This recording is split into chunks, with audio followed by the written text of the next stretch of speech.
My friends and I found something disturbing while hiking in Utah. Final update. Written by the Globetrotter. Hello once again, YouTube. After posting my last update yesterday, I laid my head down and I tried to sleep. For a long time, I stared at the ceiling or at the back of my eyelids, waiting for sleep to take over. Every time I closed my eyes, I could see it staring back at me. I finally fell asleep at around 3 in the afternoon. I woke up at just a little past 5 to find Dakota's hand on my shoulder. "Hey, A, it's almost time to get going," she said, lightly shaking me awake. I sat up in my bed, running my hand through my hair. I could tell that it was sticking up. I was exhausted.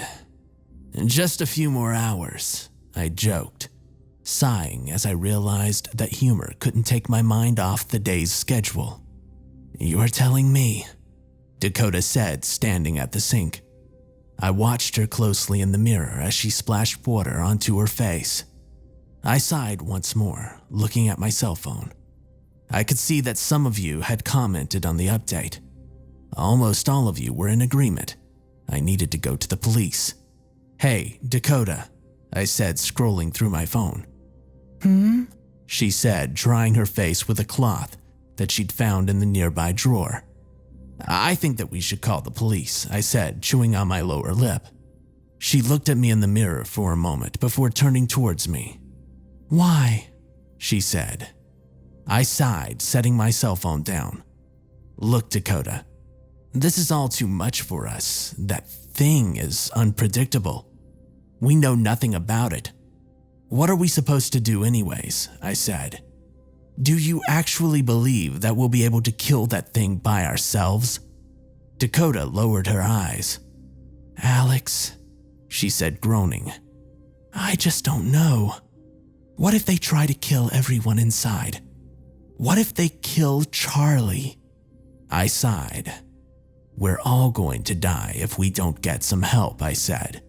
"Charlie has no chance of living if we go in alone. I'm sure of it. Plus, I want you to be safe. The police can do that." Dakota gave me a look, sitting down on her bed and facing me. "You don't have to worry so much about me, Alex. I can handle myself," she said. I nodded slowly, my brain churning. This was my time. I wasn't sure that we'd be alive this time tomorrow. So, why not? "Dakota, I'm sorry," I said, scratching the back of my neck. "I'm just worried. I don't want you to get hurt, okay? I care about you a lot. You have no idea." Dakota sighed, closing her eyes. "You know I used to like you too, right?" I blinked. "What?" I said. Dakota nodded. "I forced myself to move on. You never said anything to me about it, so I just thought you didn't feel the same way," she said, opening her eyes. I stammered. "Dakota, I just didn't want to ruin anything between us. Dakota held up her hand. "Let's talk about this tomorrow, okay?" she said, giving me a polite smile. I could feel my face burning with embarrassment as I nodded. Somewhere inside of me, though, joy had begun to form. She wanted to keep the conversation going. Just not right now. She was right after all. We had bigger things to worry about. I tried my hardest to push away the conversation. "So," I said, squinting, "the police?" Dakota nodded. "You're probably right, Alex," she said, sighing. "I hope you're right." "Let's talk to Isaac," I said, slipping on my shoes. Dakota stepped out the door to the parking lot, leaving it open. I made sure to slip my phone into my pocket before heading outside. I could see Isaac slumped over in the front seat when Dakota approached his window. His mouth was hanging wide open. Isaac jumped as Dakota knocked on the window, not expecting to be woken up so suddenly. He rubbed his eyes and lowered the window. Can you be any louder? I was just in the middle of a good dream too." Dakota smiled, opening the back door. What was it? Isaac shrugged as I sat in the passenger seat. I don't remember. I just know it wasn't here. He said, sighing. What's going on? We should head to the trail soon, Dakota said, glancing towards me. And Alex. I think that we should call the police, I said, nodding towards her. Isaac cracked a smile. I'm honestly glad you said it. We really shouldn't be doing this alone. Isaac looked at Dakota in the rearview mirror. Let's get to it then, he said. Isaac was the one to call 911. We had talked for a short time before he made the call, discussing what we planned to say. We decided that we would tell the operator that our friend had simply disappeared while we were hiking. I was certain that they received calls like that all the time. Several times throughout the conversation, the woman on the phone asked if Charlie would have considered just running away. I imagined that she didn't want to waste resources on a missing persons case when it was only an adult male who has every right to leave town without telling anyone. Once we had made it clear that he was likely in danger, she let us know that some officers would meet us at the trail. We sat in Isaac's truck for a little while, waiting for the officers to arrive. It had been nearly 30 minutes now. A police car appeared suddenly at the end of the road. The siren was off. I looked through the windshield as the police officer pulled his car into the parking lot. There were two men in the car, both of them staring at their cell phones. They didn't appear to be in any rush. The officer in the driver's seat stepped out of the vehicle, adjusting his pants. He was quite heavy, with a thick brown mustache on his lip. Quite the stereotypical officer, you could say. The officer looked at me from the other side of the parking lot, pointing. Are you Eric?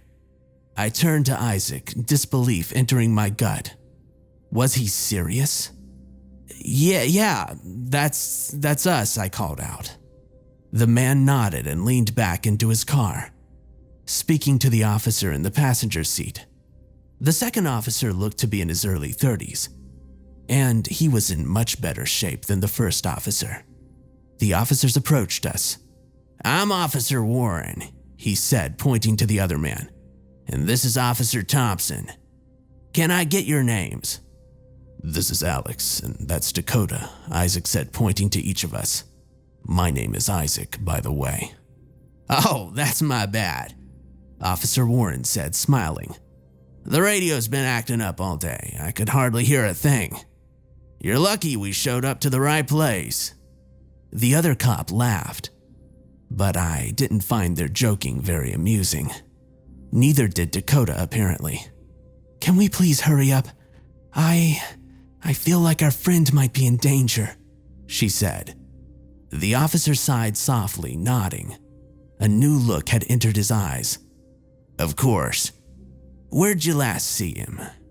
Well, the four of us decided to walk off the hiking path, Isaac said, choosing not to mention Josh. I figured that was probably a good idea. We can take you to where we last saw him. The officer nodded slowly. And you three have no reason to believe that he was upset in any way. Did he ever show interest in running away? Did he ever seem like suicidal? I shook my head. No, he didn't. Trust us. Officer Warren nodded, looking to Thompson. All right, well, you three better show us the right way then. Isaac nodded, leaning into the back of his truck. Warren eyed him confused when he returned with his shotgun. And what is that for? Isaac blinked, looking at his weapon. It's for protection. I don't know what we're going to find out here. Warren shook his head. We can protect you. Put that weapon back in your vehicle, please, he said, pointing at Isaac's truck. I don't feel comfortable with you having a loaded weapon. Isaac sighed. My dad was a cop, officer. I don't want to hurt you, believe me. You are the only way that I'm getting my friend back, Isaac said. It was the first truthful thing that he had said to the officer so far. Warren groaned, rubbing his forehead. He turned back at us with a look of empathy in his eyes. Come on, then. The three of us led the officers down the trail in silence. I was beginning to feel regretful. Why had they only sent these 2 officers? I tried to calm myself down. They would surely call in more once they found out how big of an issue this really was. Heck, maybe they'd even call in the army too. Warren was huffing by the time that Isaac had started to walk off the trail. "Man, I don't know how people do this for fun." He sighed. A ring of sweat had formed around his collar. Isaac looked over his shoulder, stepping over a large rock. "We went this way," he said. I noticed what Isaac had done. We were heading towards the cave's exit rather than waste our time moving through the canyon. It was smart. "Why did you kids come out this way anyways?" Officer Thompson said, speaking for the first time. "We were being stupid," Dakota said, looking at me. I couldn't have said it better myself. Thompson nodded, saying something quietly into the radio that sat on his shoulder. I had no idea what the words meant. Warren had seen the cave before Isaac even pointed it out. "Did you 4 go inside?" "No, we thought that maybe it was a wolf den or something." Warren nodded, looking towards his partner. "Do you have any reason to believe that your friend went into the cave?" he asked us. A haunting wail escaped from the mouth of the cave. Officer Warren jolted in shock, instinctively reaching for his gun. "What was that?" Thompson started speaking into his radio once more as Warren approached the cave, his gun in hand. Isaac had just started to approach the cave when Warren held his hand up, stopping him. "No, stay back." Isaac took a step back, looking at me, fear in his eyes. I know that he wanted to tell them what they were up against. Thompson moved up alongside Warren, and the 2 entered the cave. Dakota stepped up beside me, pressed against my side. Her presence always seemed to calm me down somehow. "Mike, there's a tunnel in here," Thompson said, shining his flashlight down the narrow tunnel, the one that led to the creature. Officer Warren spoke into his radio before looking back down the main corridor. Thompson stepped into the new tunnel, pushing his way through the tight space. "We have to warn them," Dakota said, looking at me. What could we even do? "Hey!" I called out. Warren looked in my direction. "Be careful, there's something huge in there. I don't know what it is." "It's all right, just stay there," he said, huffing as he squeezed into the tunnel. I couldn't imagine how he would fit all the way through. "We're gonna bring your friend back, don't worry." "We're serious," Isaac called out. Warren had already stepped into the tunnel, pushing his way towards hell. "We have to help them," Isaac called over to us, stepping into the cave. I swore under my breath and followed him. Dakota was right beside me the entire time. I approached the tunnel, looking inside. The officers were nowhere to be seen. They had already gone around the corner. They would be there soon. I could hear them grunting as they moved through the tunnel. "Oh my," Dakota whispered. She was beginning to panic. I placed my hand on her shoulder. "Calm down, Dakota. They'll be okay," I told her. She nodded and the 3 of us listened. Seconds later, I could hear a loud commotion coming from inside the cavern. One of the officers, Thompson I believe, cried out in fear. Warren shouted a command and immediately fired his weapon. The sounds of gunfire escaped from the tunnel. I felt as if we were the ones getting shot at. An intense, guttural screaming came from inside the cave, and within a second, it was gone. Isaac had heard enough. "This is it, we need to help them," he said, stepping into the tunnel. A sound to my right caused me to gasp. I turned, finding a dozen naked men standing in the exit. They stared at us, their arms at their sides. "Oh my," Dakota said, stepping backwards into me. Isaac finally noticed the people standing in the exit. He lifted his shotgun, half standing in the tunnel. "Stay back." I stared at the people, my heart pounding. My palms had started to sweat. I hadn't noticed, but Dakota had grabbed my hand. A loud grunt sounded from behind me. I spun, watching as Isaac was tackled to the cave floor. A second naked man emerged from the tunnel as Isaac's shotgun slid across the ground. The men stood over Isaac and held him down as he began to squirm. I felt a hand grasp my arm. I turned to see that we had been completely surrounded by the nude men. My hand was ripped from Dakota's as I was shoved to the floor by two of the men. Dakota shouted my name, but I could hardly hear her voice over the sounds of the scuffle. I was finally pulled to my feet by the men. Isaac stood a few feet away from me, struggling to free his arm from the man that held him back.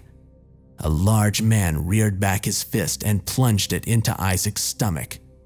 My friend gasped in pain, his knees crumpling as he hung limp in the other men's arms. I was shoved quickly forwards towards the tunnel. I managed to look at Dakota one more time before entering the tunnel. Tears were starting to fill her eyes. I had done this. I had killed her. Pain filled my body as I was forced through the tight tunnel. I cried out, attempting to stop my captors, but they refused to slow down. None of the men had spoken since they found us. They remained completely silent as they forced us down the tunnel. I flopped down onto the floor at the end of the passage. As I looked up, I made direct eye contact with the creature, who sat in the back of the cave, its legs folded underneath it. I stood quickly and spun, punching one of the men in the jaw. My fist immediately began to hurt as the man recoiled. Several of the other men stepped up to me, grabbing me by the arms and legs. I was lifted into the air. My legs kicked out in an attempt to free myself, but it was no use. With one final cry, I was tossed off the edge of the cliff. I plummeted towards the cave floor. I watched the ceiling move further away as I waited for my back to smash into the rocks below. I crashed into the crowd of people. I fell directly onto one of the members of the crowd, the two of us stumbling to the floor. He moaned in pain as I crashed into him, the breath completely knocked out of my lungs.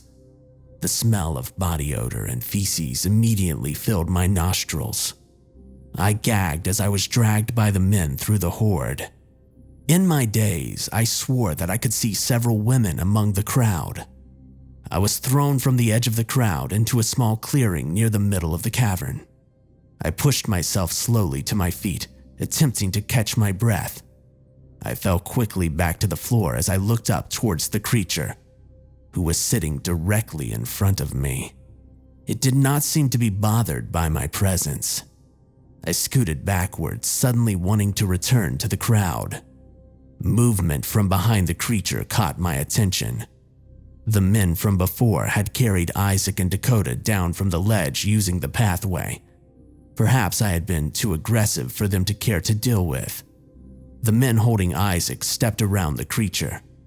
Isaac was staring up at the thing in complete awe. He hadn't seen it before. My friend was tossed before me. Isaac smashed to the stone floor, coughing as he landed. I looked towards the men. Dakota was walking with them, calmer now. She looked as if she had given up. The men carried Dakota through the crowd. Isaac was now standing, staring up at the monster. "What the?" he said, looking over to me. I finally noticed a large rock on the other side of the room. The men carried Dakota towards the rock as she continued to cry. "Let her go!" I called out.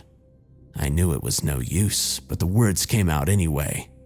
The men from earlier began to join the crowd. One near the front held Isaac's shotgun firmly in his hands. I couldn't help but notice a new, heavier face at the front of the crowd. Warren's large body was now completely naked. I looked back to Isaac, who continued to stare at the creature.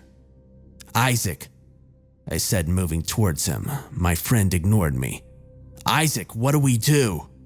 Isaac looked at me, his eyes blank. I don't. I could hear Dakota start to scream. I spun quickly, watching as the men began to hold Dakota against the rock. A new man began to slowly wrap a rope around her, tying her in place.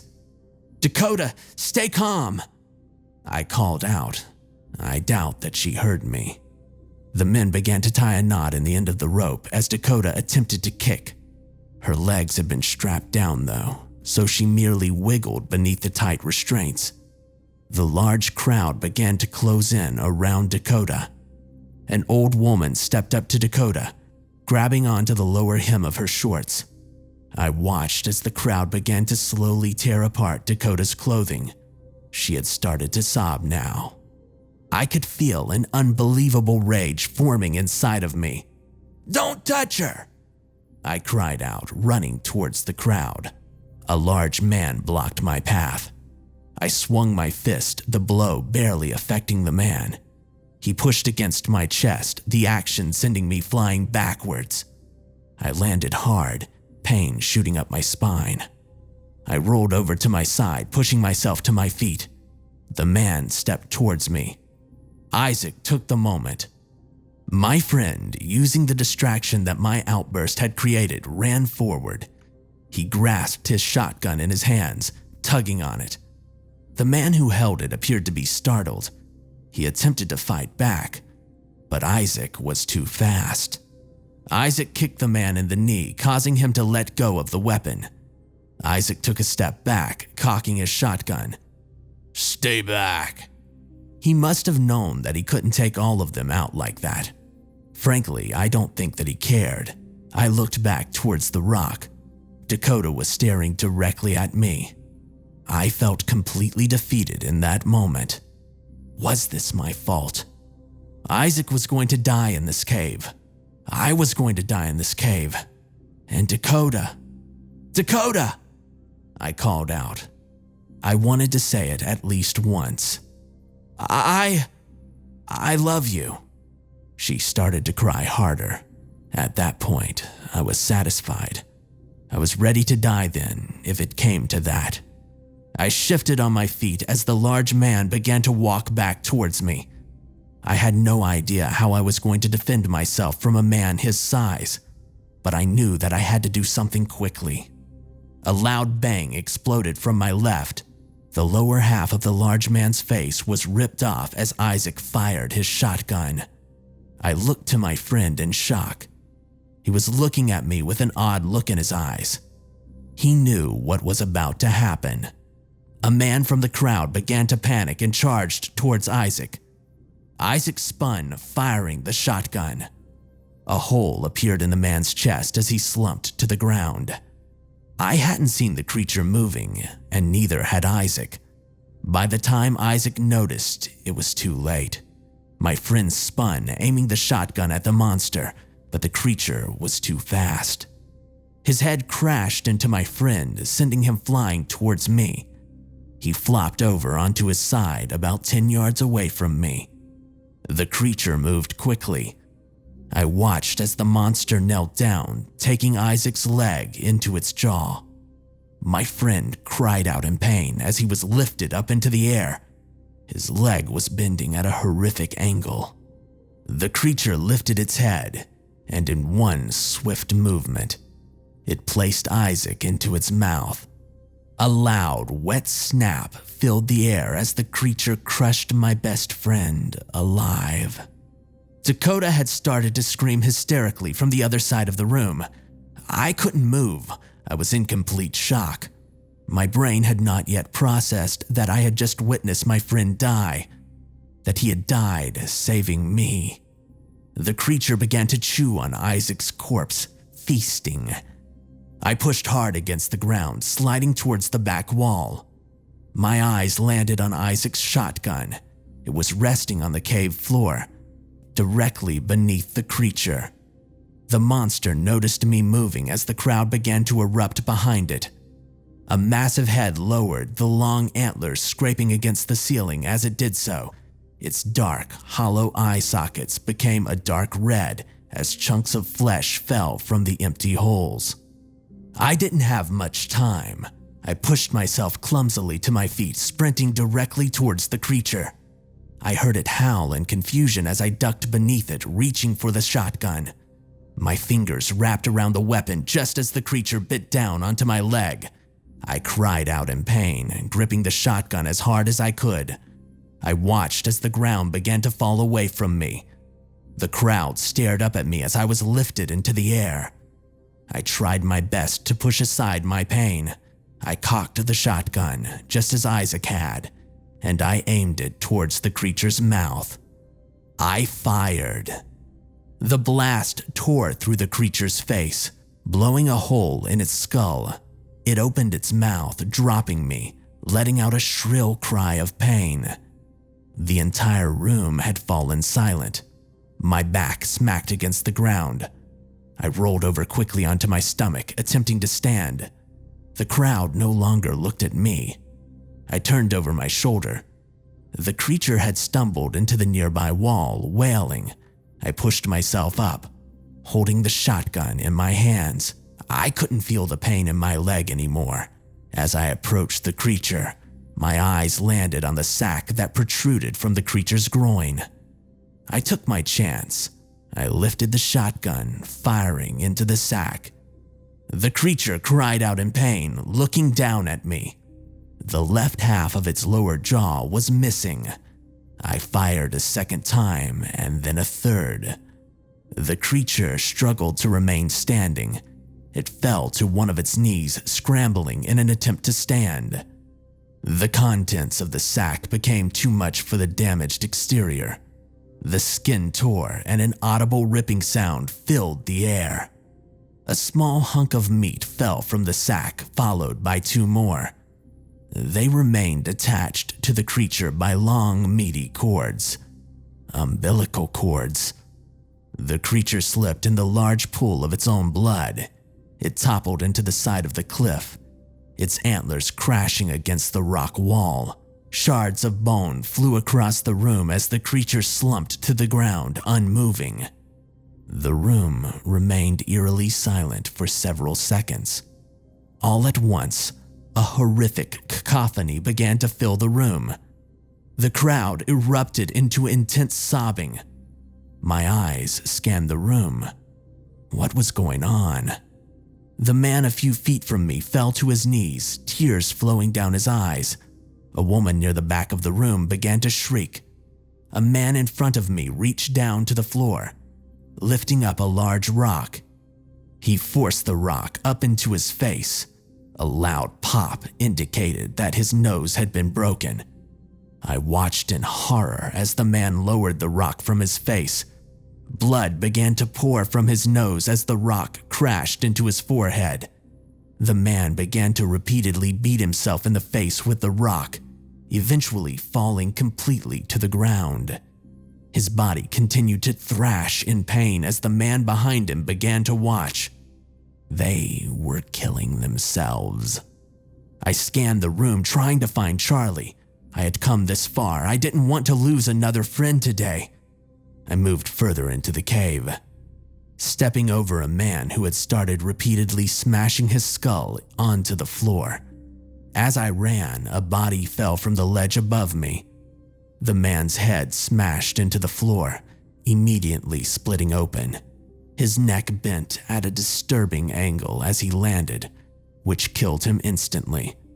I recognized the man as Officer Thompson. I tried to ignore my feelings. I needed to find Charlie. I found him at the edge of the cavern. He was standing in the corner, smashing his head into the stone. I was on top of him within seconds. The two of us crashed to the floor, Charlie's hands immediately beating against my back as I attempted to hold him down. Charlie's hands moved to his own face, his fist connecting with his nose. I held down his arms as best I could. What was I supposed to do now? I looked around the room. Nearly the entire horde had killed themselves by this point. Some people writhed in pain as the final signs of life slipped from their bodies. Others climbed slowly to the top of the ledge in an attempt to end their lives by falling. A groan suddenly sounded from the other side of the room. I looked over to an older woman who held a rock in her hands. Her weak beatings had begun to slow down. A new look had entered her eyes. One by one, the surviving members of the crowd began to wake up. A man stood up from the floor, a large gash on his forehead. He looked around the room, unable to comprehend what he was seeing. "Alex," a soft voice called. I looked back to Charlie, who was looking up at me with confusion in his eyes. "Charlie," I asked, continuing to hold him down. "What's going on?" he asked, looking down towards his exposed groin. I fell backwards off my friend, groaning as the pain returned to my leg. My eyes moved immediately to Dakota. She remained tied to the rock, staring directly at me. I ran to her, finding a sharp rock on the ground. The rock tore through the ropes, allowing her to slide to the ground. She stood half naked, scratch marks in her skin where her clothes had been ripped off. We didn't speak. Dakota threw her arms around my neck and began to sob. I held her for a while, watching silently as the survivors began to regroup and try to figure out what had happened. The police arrived soon after that. Warren must have called for backup before entering the cave. I didn't care anymore. I just wanted to go home. I traded one friend for another yesterday. Isaac is a hero. He was my best friend, and I'll never forget what he did for us. For me, Charlie seems to be doing okay, or as well as he could be at least. The police are holding him for questioning, but I don't think he'll be charged with anything, obviously. The corpse of the creature in the cave should be enough evidence. Josh has no idea that any of this even happened. I plan to go and talk to him after this is over. I don't know how I'm supposed to explain all of this to him. I hope he understands. Dakota, well, she slept over at my place last night. She didn't want to be alone. She spent a lot of time crying in my room. I don't blame her. As for me, I'm doing okay, I guess. I still feel as though none of yesterday's events were real, but I'm constantly reminded by the fact that Isaac isn't here sitting next to me. I apparently shot off one of my toes when I fired at the creature's face. That kind of sucks, I guess. I'd have chosen to lose my legs too if it meant that Isaac could have come home. I got a weird call this morning. They said that they were with some government agency that deals with this kind of thing. Apparently, they just worked on this one case with these kids down in the Everglades back in November. I don't know what they want or what any of that means, but I don't really care, to be honest. I just want this ridiculous questioning over with and to get on with my life. Anyway, thanks for following my story. It was nice to put this down in words. Heck, if I hadn't taken your advice, things probably wouldn't have gone the way they had. It could have gone so much worse, and they probably would have too. So for that, I thank you so much. Anyway, I've got to run now. This update is too long as it is, and I've got a conversation to finish.